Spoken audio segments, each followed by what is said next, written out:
বিসমিল্লাহির রহমানির রহিম। পরম করুণাময় অসীম দয়ালু আল্লাহর নামে শুরু করছি।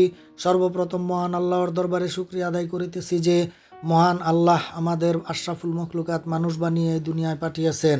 প্রিয় দেশবাসী, বাংলাদেশকে বিশ্বের দরবারে একটি উন্নত দেশ হিসেবে প্রতিষ্ঠিত করতে হবে। বাংলাদেশের প্রতিটি সেক্টরের কার্যপ্রণালীতে স্বচ্ছতা আনতে হবে। বিশেষ করে 5টি অপরাধ বাংলাদেশকে ধ্বংস করে দিয়েছে। তা না হলে অনেক আগেই বাংলাদেশ সিঙ্গাপুর বা মালয়েশিয়ার মতো উন্নত হয়ে যেত। সর্বপ্রথম সারা বাংলাদেশের সকল সরকারি, বেসরকারি, আধা সরকারি, স্বায়ত্তশাসিত প্রতিষ্ঠান, মালিকানা প্রতিষ্ঠান, কলকারখানা, স্কুল, কলেজ, ইউনিভার্সিটি, হাসপাতাল এবং সমস্ত অফিস আদালত থেকে ঘুষ প্রথা বন্ধ করতে হবে। মানুষের মধ্যে অবৈধ উপায়ে টাকা উপার্জন করার নেশা ঢুকে গেছে, ওই নেশা থেকে বেরিয়ে আসতে হবে। তারপর সারা বাংলাদেশের আনাচে কানাচে যে চাঁদাবাজির ব্যবসা চলছে তা বন্ধ করতে হবে। তৃণমূল থেকে শুরু করে সর্বোচ্চ পর্যায় পর্যন্ত একজন আরেকজনকে চাঁদা দেওয়ার মতো জঘন্যতম বর্বরতাজনিত কাজ করা থেকে সকলকে বিরত থাকতে হবে। এত টাকার লোভ কেন? সংসার চালাতে তো কোটি কোটি টাকা লাগে না? তাহলে অবৈধভাবে এত টাকা উপার্জন করে কী লাভ? সৎ উপায়ে হলে ভিন্ন কথা।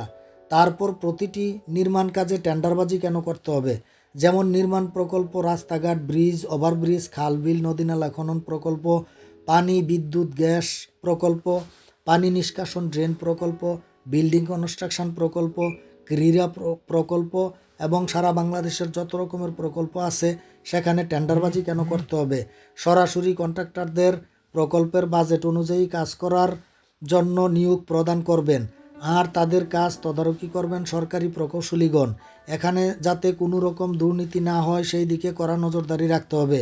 বাজেটের সম্পূর্ণ টাকাটা নির্মাণ খাতে খরচ করতে হবে, চুরি করে যাতে পকেটে ভরা না হয়। আর বাংলাদেশের সবচেয়ে বড় ক্ষতি তখনই হয় যখন দেশের টাকা বিদেশে পাচার করে দেওয়া হয়। দেশের টাকা দেশে থাকলে এক খাত থেকে অন্য খাতে হাত বদল হবে, এতে করে প্রতিটি খাতই উন্নত হবে আর বিভিন্ন খাতে প্রচুর কর্মসংস্থানের ব্যবস্থা হবে।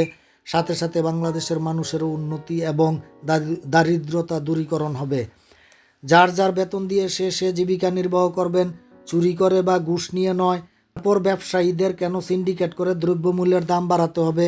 এমনিতেই বাংলাদেশের মানুষের হালাল উপায়ে দৈনন্দিন জীবনযাপন করা অনেক কষ্টসাধ্য, তার উপরে আবার সিন্ডিকেট করে দ্রব্যমূল্যের দাম বাড়িয়ে মানুষের ক্রয় ক্ষমতার বাইরে নিয়ে গেলে কিভাবে মানুষগুলো তাদের জীবন অতিবাহিত করবেন? তাই এই সকল অপকর্মের বিরুদ্ধে আইনানুগ ব্যবস্থা নিতে হবে। যারা এই সকল অপকর্ম সংগঠিত করে তাদেরকে হাতে নাতে ধরে বিচারের কাঠগড়ায় উঠাতে হবে। এমন শাস্তি নিশ্চিত করতে হবে যাতে বাংলার মাটিতে আর কেউ এই সকল অপকর্ম করার দুঃসাহস করতে না পারে। তারপর বিভিন্ন অফিস আদালত, রেজিস্ট্রি অফিস, পাসপোর্ট অফিস, শ্রম মন্ত্রণালয় এবং গণপূর্ত মন্ত্রণালয়ে যাতে কেউ দালালি করতে না পারে তার জন্য কঠোর আইন প্রয়োগ করতে হবে। আমি আমার চ্যানেলে দেশ গড়ার লক্ষ্যে অনেক ভিডিওতে বলেছি, 1 কোটি মানুষকে পর্যায়ক্রমে বিদেশে কর্মসংস্থান নিশ্চিত করে অল্প খরচে সরকারিভাবে বাংলাদেশের মানুষকে বিদেশে পাঠিয়ে দেশের বেকারত্ব দূর করার জন্য। এখানে যাতে কেউ দালালি করে বাংলাদেশের দরিদ্র অসহায় মানুষদের হয়রানি করতে না পারে সেই দিকে কড়া নজরদারি রাখতে হবে। সকল স্তরের মানুষকে তাদের যার যার স্থানে সৎ থাকতে হবে। এই সকল অন্যায় অপরাধ সমাজটাকে একেবারে ধ্বংস করে দিয়েছে, মানুষের মনকে একেবারে কঠিন পাথরের মতো করে ফেলেছে। আমি আমার ইউটিউব চ্যানেল দেশ গড়ার লক্ষ্যে, যেখানে বাংলাদেশের পতাকা আছে এবং ইংরেজিতে আমার নাম বেলাল লেখা আছে, সেখানে আপনারা আমার সবগুলো ভিডিও দেখে লাইক, শেয়ার, কমেন্ট, ফলো এবং সাবস্ক্রাইব করে সারা বাংলাদেশের মানুষ এবং সরকার মহোদয়গণের কাছে আমার বার্তা পৌঁছে দিলে কিছুটা হলেও পরিকল্পনা বাস্তবায়ন করে দেশের উন্নয়নে এবং দেশের মানুষের দুনিয়া এবং আখেরাতে উপকারে আসবে বলে আমি আশা করি।